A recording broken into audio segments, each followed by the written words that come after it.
When people look at me, they see nothing but an old woman with shaky hands and fading eyes. They think I'm fragile, harmless, invisible. They smile politely, but behind their eyes I can see it, pity, dismissal. But the truth is, they have no idea who I really am. I wasn't always this quiet grandmother with gray hair and soft clothes. Number. I was once someone powerful, someone dangerous, and when they hurt me, when they tried to break the only pieces of life I had left, they woke up the woman I thought I had buried long ago. I live alone in the house my husband built for me with his own hands. Every brick, every nail carries his love. After he passed away, I poured myself into the garden he started. Roses, tulips, lilies, each flower tied to a memory of us. The red roses for the day he proposed, the white ones for our wedding, the lilies because he said they reminded him of my smile.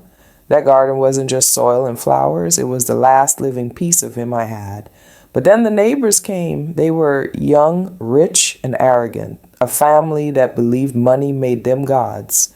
Their voices echoed through the street with their laughter, their cars, their parties, and they despised me. At first it was small things, their children running through my yard, trampling my flowers, their dog tearing up the garden beds. I asked politely, but they laughed. Then it became worse.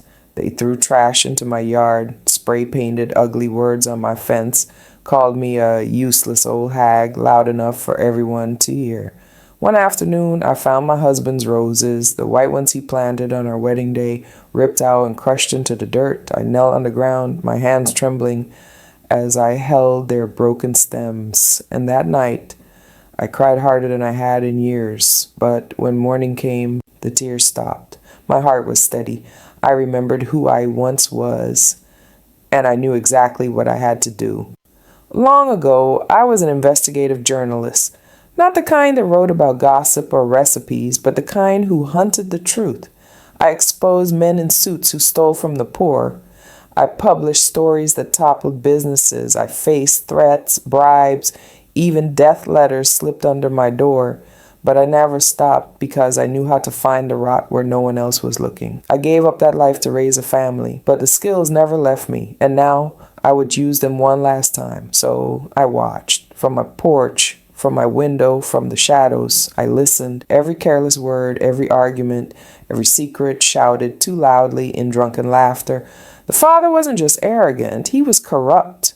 His construction company was built on lies. He forged safety permits, cheated workers, and funneled money into hidden accounts. The mother wore diamonds and fur, but she was drowning in debt. She cheated on her taxes and on her husband and their children, spoiled, violent, reckless.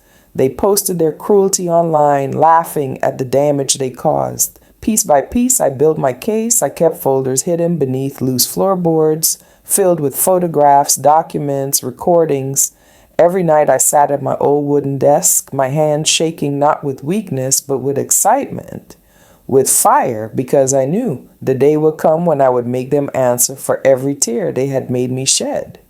That day came sooner than I expected. They planned a grand birthday celebration for their daughter, music, laughter, lights spilling into the street. The entire neighborhood invited, everyone but me. I could hear them mocking me from across the fence. Why invite her? She can barely walk. But I was there anyway, dressed in black, leaning on my cane, holding nothing but a worn leather folder. They laughed when they saw me. Some guests even whispered, "Poor thing, she must be lost." But then I climbed onto their stage. My cane echoed against the wood, and when I reached the microphone, the room fell silent, half from confusion, half from pity. The father sneered, "Go home, old woman. This isn't your place." I opened my folder, and the first photo fell out onto the stage, a photograph of him signing a fake permit. Then came the bank statements, the contracts, the audio recordings, the mother's secret affair, the debts, the fraud, the corruption. Gas filled the air, guests stepped back, phones came out, cameras flashing, recording every word I read aloud. The father's face turned pale, the mother trembled. Their daughter screamed at me, but no one was laughing anymore. When I was finished, I dropped the folder at their feet and walked away. The crowd was in chaos, their friends, their business partners gone. By morning, the police had everything. Their home was raided, their company collapsed, their names dragged through headlines.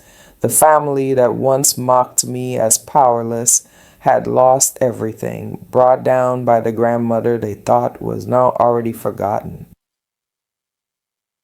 I went back to my garden that afternoon. The soil was damp from the morning rain. I planted new white roses where the old ones had been destroyed. My hands pressed the earth gently as if laying my husband's memory back to rest. And as I whispered his name, tears rolled down my face, not of sorrow, but of peace. This was for you, I said, for us, for every moment they tried to erase. So remember this. Never underestimate the elderly. We are not weak. We are not broken.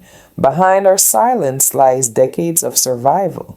Behind our patience lies the sharpest blade. And when we finally decide to strike, we make sure they never rise again.